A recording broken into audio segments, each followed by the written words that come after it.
Ito ang sunod-sunod na pangyayari. Inaresto si Digong, correct? Oh, granting, sabihin na natin for the sake of argument na may jurisdiction ng ICC, inaresto ninyo. Saan ang warrant of arrest ng ICC. Huwag niyo akong paikot-ikutin na dahil sa Interpol. Wala pong karapatan ng Interpol na mag-issue ng warrant. Ang Interpol po, nag-i-issue po ito ng red notice after merong isang requesting party na magsabi na may warrant of arrest itong tao ito at kailangan ng tulong ng Interpol. Ang Interpol nag-issue ng red notice on the virtue of that warrant.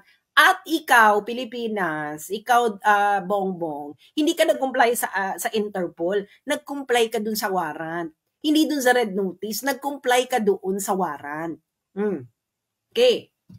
Sabi mo, inaresto si Digong. Okay, nag-comply yan sa Article 59.1 ng ICC statute. Arrest the accused. Check. Anong second step nila? Dinala sa Villamor Air Base. Anong step 2 sa ICC statute? Iharap ang akusado sa competent judicial authority ng custodial state. In other words, Pilipinas. That's Article 59.2. Okay. Nag-comply? Aba, kahit grade 5, maintindihan ko anong difference ng Villamor Air Base at competent judicial authority. Wes, wag niyo na maka-illegal calisthenics. Ang layo naman ng Villamor. Kailan naman naging competent judicial authority ang Villamor Air Base? Yung mga sundalo at pulis. Oh, mali ba ako? Sabihin niyo sa amin, baka nagbago na. Baka nagbago na talaga ang Pilipinas. Na ang Villamor Air Base ay bila ng competent judicial authority. Anong next step ninyo? Isinakay sa eroplano. Anong next step anong next step ayon sa batas na nanaayon sa ICC proceedings? Ang competent judicial authority susuriin ang ang process at kung nirespeto ba ang karapatan ng accused. That's Article 59.2. Complied? No, X. Umalis ang eroplano ng Pilipinas. Yun na yung final step ninyo. Ang next step doon, ang akusado ay pwedeng humiling ng interim release sa competent judicial authority. So, ihaharap nyo muna siya, i-assess muna ng judicial competent authority lahat ng mga nangyari, and then, ang akusado ay magre-request ng interim release. Karapatan niya yun. Nasa ICC statute yun. Huwag nyo ibase sa feelings ninyo. May batas po. Nandun yung batas, may procedural law. Wala akong pakialam sa mga drama. You cannot pick and choose kung ano yung steps ninyo dito. Hindi ito dance revolution. Kahit nga dance revolution, kailangan mo mag-follow ng steps. Okay. Hindi, di ba? Ngayon, ang dami na naman nilang mga ebas. Akala nila hindi ako handa sa mga kaebasan nila, no? Sabi nila, hindi na naman member ng ICC ang Pilipinas, kaya hindi na applicable lang Article 59. Una-una, sabihin ko lang na yung mga nagsabi niyan, ang nagpapatunay na ang average IQ ng mga Pilipino ay 81. Kung hindi ka na member ng ICC, at sinasabi mo na yung batas ng ICC hindi nag-a-apply sa Pilipinas, so anong basis mo ng arrest? Nagigets ninyo? Sabi nung iba, hindi na raw applicable ang Article 59 na binasa ko kanina sa Pilipinas dahil hindi na raw member ang ICC. Kaya daw dapat si Digong ay ilipad. Ilipad saan? So, anong basis mo na kukunin mo si Digong, ilalagay mo sa plane at ililipad mo palabas ng Pilipinas? Paki-explain. Wala, di ba? Doon pa lang, safe lang ka na. Kung hindi na member, bakit, anong basis mo na tinanggal mo si Digong? Hindi naman voluntary si Digong na sumama sa airplane. He was arrested by Torres live in front of the Filipino people. Tapos sasabihin mo, hindi inaresto? O ano yun? Ano nangyari kung hindi siya inaresto? Ano ba to, party invitation ba ang ginawa ni Torres? Meron bang party sa Netherlands? Sinabi ba ni Torres kay Duterte na, Digo, may party sa Netherlands. Ano, gusto mo may libreng aeroplano? Ganun ba nangyari? Hindi ganun ang nangyari. Oy, inaresto, you are the arresting country. So, susunod ka. Ikaw nga nag-arresting country. Okay. Ngayon, papatulan natin. Sabi daw, hindi member, hindi applicable. Okay. Ngayon, may nangyaring similar na ganito, no? Pinaliwanag ng ICC itong Article 59. Kung ano ang responsibilidad ng arresting state, kung saan inaresto yung tao. Papakita ko sa inyo yung jurisprudence. Sa jurisprudence na tayo ngayon, mga law din. Akala hindi yun pinagsasabi ko. Lalo na yung mga nagsasabi na huyo daw para i-discuss. Ngayon, huyo kayo ngayon. Okay. Jurisprudence na tayo, di ba? Okay. Para dun tayo sa mas exciting parts. Okay. Jurisprudence. Okay. Anong jurisprudence ito sa ICC? Ito ay ang jurisprudence ng situation in Libya in the case of the prosecutor versus Saif al-Islam versus Gaddafi. Okay? Kung natatandaan ninyo, ang Libya po ay hindi po ito member ng ICC. Ngayon, paano ngayon sila napasa ilalim sa jurisdiction ng ICC? Dahil meron po sa Rome Statute na ang UN Security Council ay pwedeng magpasa ng resolution na ire-refer nila ang isang sitwasyon sa ICC para investigahan. Kaya napasa ilalim sa jurisdiction ng ICC ang Libya kahit ang Libya ay hindi ito miyembrong bansa. May ganun pong procedure. Okay. Ngayon, i-search nyo to. Number ICC 00111-0111, date April 4, 2012. Okay. Dapat yung may date kasi lahat ng references nila ito dito sa kasong ito. And then, hanapin nyo ito April 4, 2012. Okay.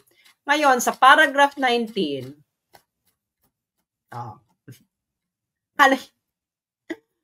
Inako, Lord, never underestimate your enemy. Okay.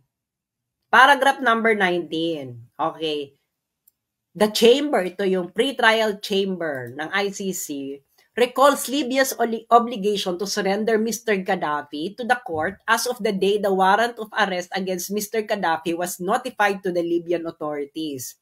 The chamber further notes that despite the chamber's request in its March 7, 2012 decision, the government of Libya has not informed the chamber hitherto of its decision to grant the surrender request. Okay? Absent any justification for postponing the execution of the surrender request, the government of Libya must therefore make its decision to grant the surrender request, afford Mr. Gaddafi the procedure described in Article 59 of the statute, which necessarily follows from arresting a person pursuant to a surrender request. And 3, start making arrangements in preparation for the surrender of Mr. Gaddafi to the court without further ado. Ano yung sinabi? Afford Mr. Gaddafi the procedure in Article 59 of the statute, which necessarily follows from arresting a person pursuant to a surrender request. Anong ibig sabihin yan? Ikaw na umarestong bansa, kailangan mong i-effect ang lahat ng nasa Article 59. Libya na to, hindi sila miyembro ng ICC. Kaya yung mga nagsasabi niyan, hindi na naman tayo member, ulul. It applies to the arresting state who would like to comply to the surrender request ng ICC. Kese hodang sino ka pa. Dito nga lang, mas matindi dahil ang UN Security Council binigyan ng kapangyarihan ang ICC na imbestigahan ang Libya. So, ang basis ng jurisdiction dito ng ICC ay ang UN Security Council resolution. Ngayon, yung ICC, sinabi niya may jurisdiction sa Pilipinas kahit nag-withdraw na ang Pilipinas. Therefore, ang jurisdiction ng ICC flows from its own interpretation of its jurisdiction. Ano? Libya ito, Libya. Nakikita nyo, kailangan daw si Mr. Gaddafi ay ibigay lahat ng procedure described in Article 59. Ano yung Article 59? Uulitin ko mga sundalo at mga pulis. Okay? Na nakikinig sa akin. Kung gusto nyong magpaloko pa sa gobyernong ito, gawin ninyo, pero may mga taong matagal nang gising. Ito ang procedures ng Article 59. Arrest the accused. Article 59.2, iharap ang akusado sa competent judicial authority ng custodial state. Ang competent judicial authority susuriin ang warat, process at kung nirespeto ba ang karapatan ng accused. At ang pinakahuli, ang akusado ay pwedeng humiling ng interim release sa competent judicial authority. All these processes will happen where? Hindi sa Netherlands, Claire Castro. Sa territory ng arresting state.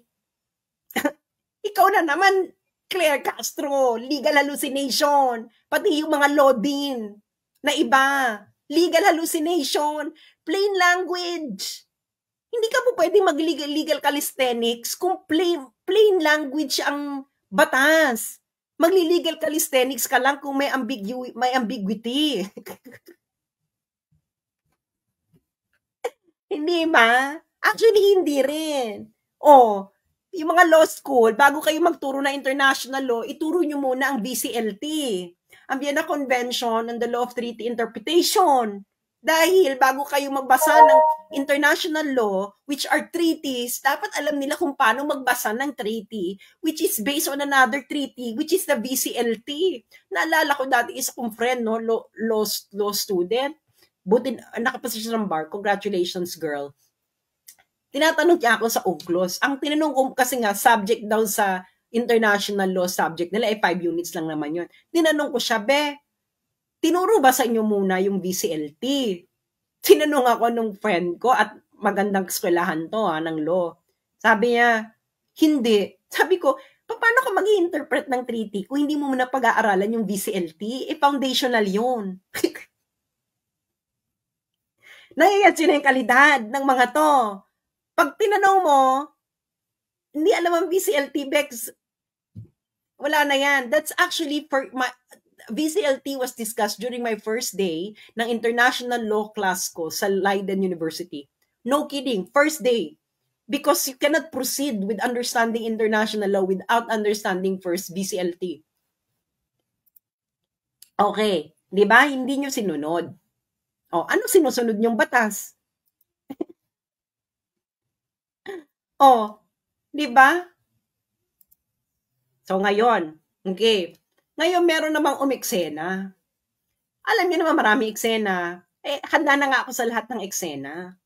So, pero ipapakita ko yung eksena. May nag-report lang naman sa akin ng may umeksena. Okay. Hindi na, wag niyo siyang bebenggahin Pero kasi siya yung nag-report ng eksena. Okay. Share natin. Tayo naman, handa ako, Day. Hindi ako sumusulong sa isang okay, ito yung nireport niya. Sabi niya, merong same case si John Pierre Bemba, 2008, transferred din siya sa Netherlands by Belgium authorities without judicial review. Wala daw judicial review si John Pierre Bemba. Okay. Bibigyan ko kayo ng background kay John Pierre Bemba. Si John Pierre Bemba ay Congolese authority. Paano na rin siya napasakop sa jurisdiction ng ICC, UN Security Council resolution din. Yan kay Bemba. Okay. UN Security Council resolution ba yan kay Bemba? I-fact check nyo ako. Okay. Now, ngayon, asa na ba ito, ko ni Bemba? Okay, ngayon, itong mga to, Wala daw judicial review yung kay Bemba. Inarrest kasi si Bemba nasa Belgium. Si Belgium, inaresto siya. Sabi dito na nag-comment, siguro napulot niya sa mga nagre-rebat sa akin, wala daw judicial review. Kaya, ano daw, nag-proceed daw ang case because ICC daw prioritize justice over procedural technicalities. Kaya siya nag-proceed kasi nga wala lahat ng procedural technicalities sinunod ng Belgium. Bibigyan ko sa ng evidence. Hanapin ko Alam ko, hello! Nag-aral ako international law. Saan ba ako nag-aral ng international law? Sa The Hague. Ay, nako. Hanapin ko to kay Bemba. Bemba. Para makita nyo, ano lang tayo, facts. Diba? Doon lang tayo sa facts. Huwag tayo sa mga legal hallucination. Diba? Bakit naman kasi kayo magli-legal hallucinate? May jurisprudence. May batas. So, bakit kailangan ng legal calisthenics? Kailangan magpo-proceed ko muna ng what is the letter of the law and then jurisprudence. Ngayon, if these two don't suffice, then ka na mag-legal calisthenics. Siya ka na mag-creative interpretation of the law. Otherwise, matatalo yung kliyente mo, be. Tanungin niyo sa mga abogado. Pag yung abogado niyo nagki-creative interpretation, talo ka. Malaking chance mo matatalo ka unless yung creative interpretation niya talaga very plausible. Okay? Okay. Kay Bemba ngayon tayo. Bemba. Okay. Si Bemba, wala daw judicial review. Kailangan nating sampalin ng katotohanan tong mga taong ito, no? Dahil pinagluloko nila ang mga Pilipino. Simple. Pinagluloko ninyo ang mga Pilipino. Pinagloko ninyo ang mga sundalo, niloko ninyo mga sundalo, niloko yung mga police. You let them arrest their former commander-in-chief, beloved president of a lot of Filipinos, the first president from Mindanao, nang hindi naayon sa batas. Okay. Kay Bemba ngayon tayo. Bemba. Okay. That's Article 59, compliance. Okay. Dito ngayon tayo kay, asa na si Bemba et al. Nakakaloka yung pangalan ni Bemba, no? Bemba et al. Okay. Asa ka na, Bemba? Asa na? Okay. Decisions. Article 59. Okay. Wala daw judicial review. Wala daw judicial review kay Bemba.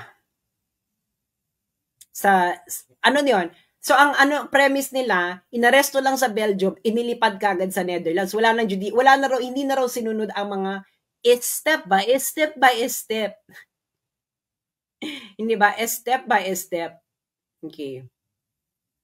Okay. May step by step yung kay Bemba. Hanapin ko lang yung decision dito kay Bemba. Nag-enjoy ba kayo? Nag-enjoy ba kayo sa Sonic Boom? Ano? May rebuttal pa ba? Kung may rebuttal pa, handa ako, be. Diyos mío, Santísima Trinidad. Ano ba to?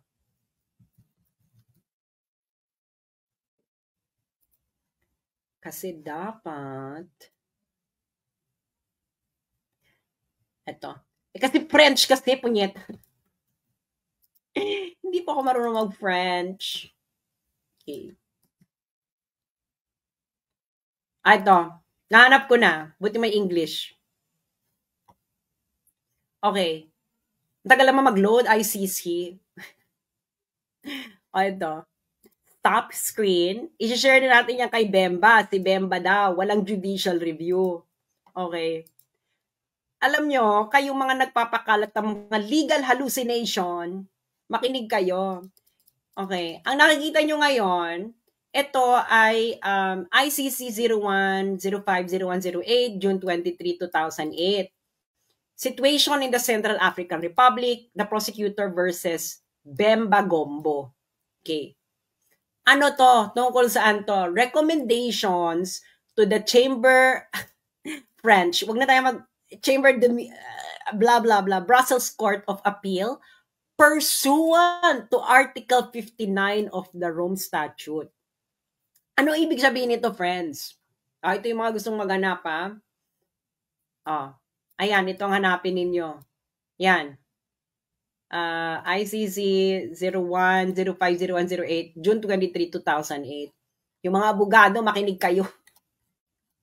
Ano to? Okay? Saan galing ito?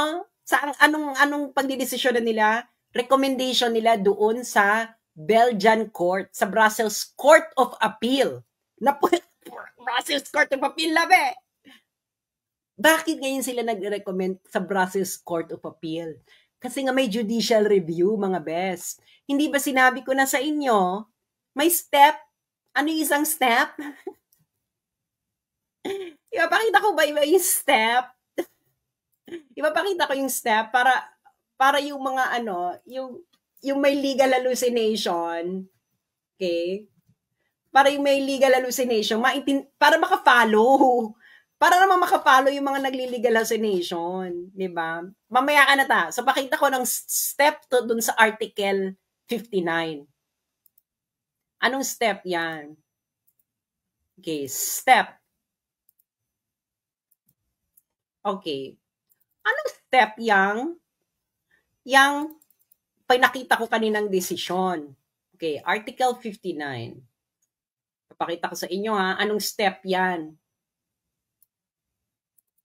Bago kasi kayo magdadadada, pag-aralan nyo muna yung buong history ng kaso, ng nire-refer ninyo.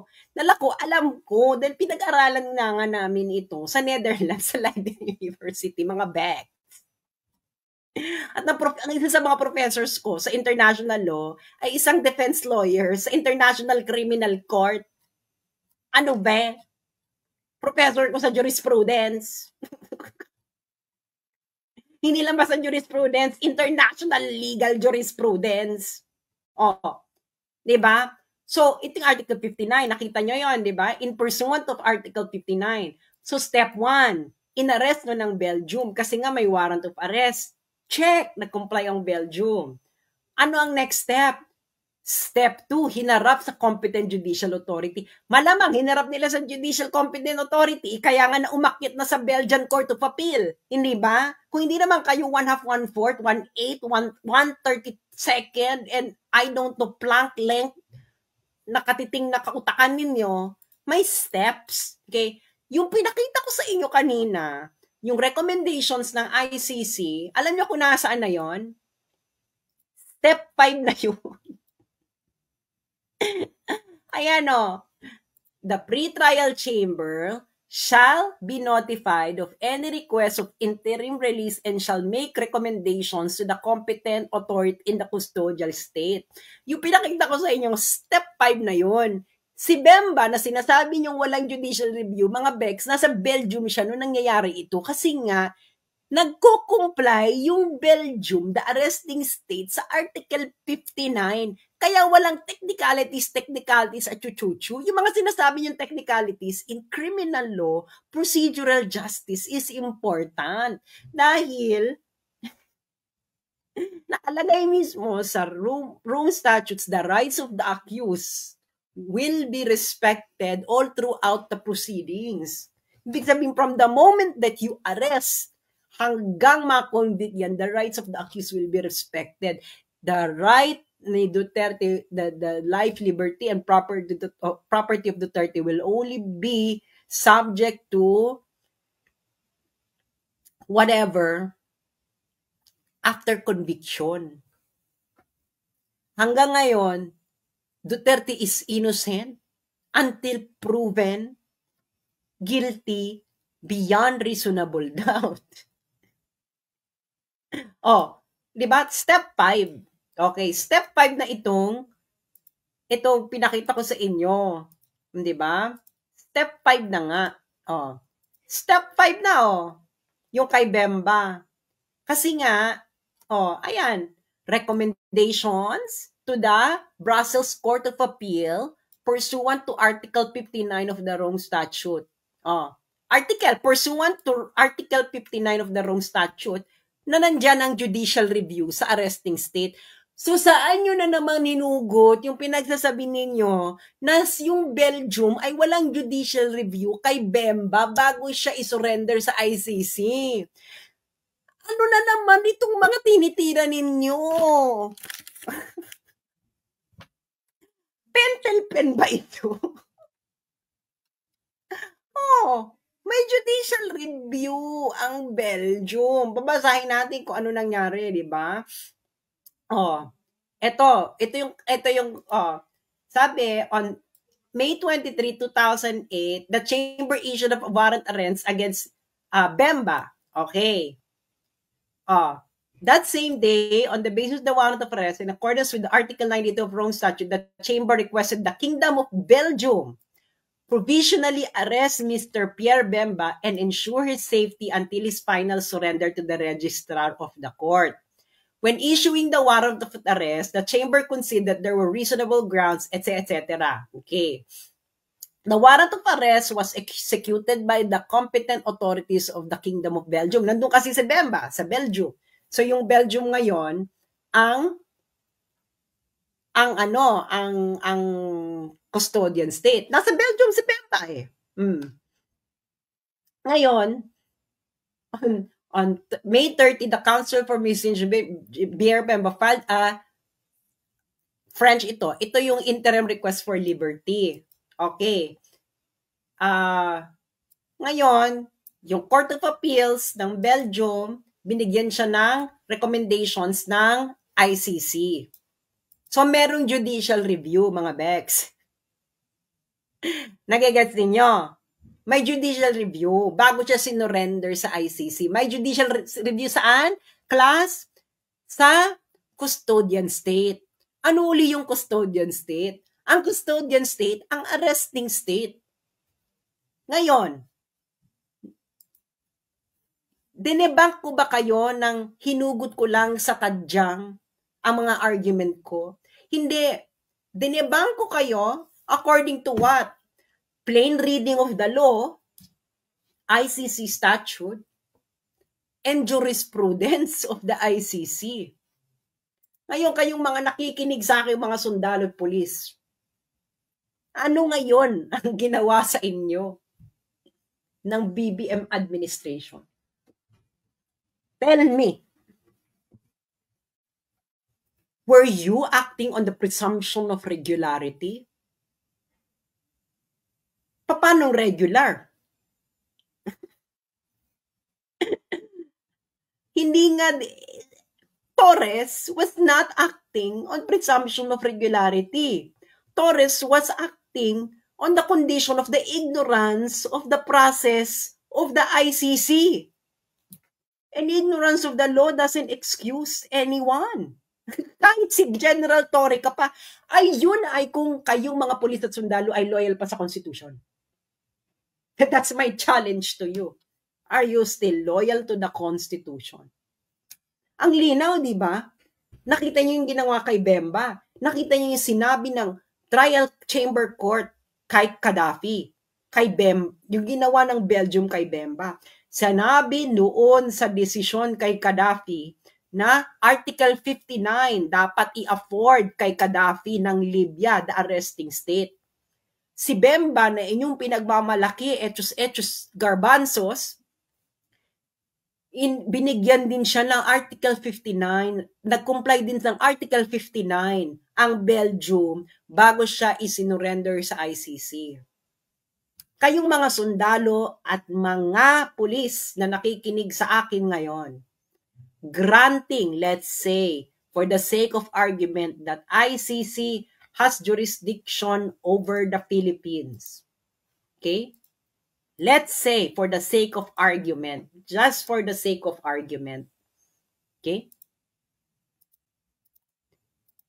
Ginawa ba sa pag-aresto sa former Commander-in-Chief?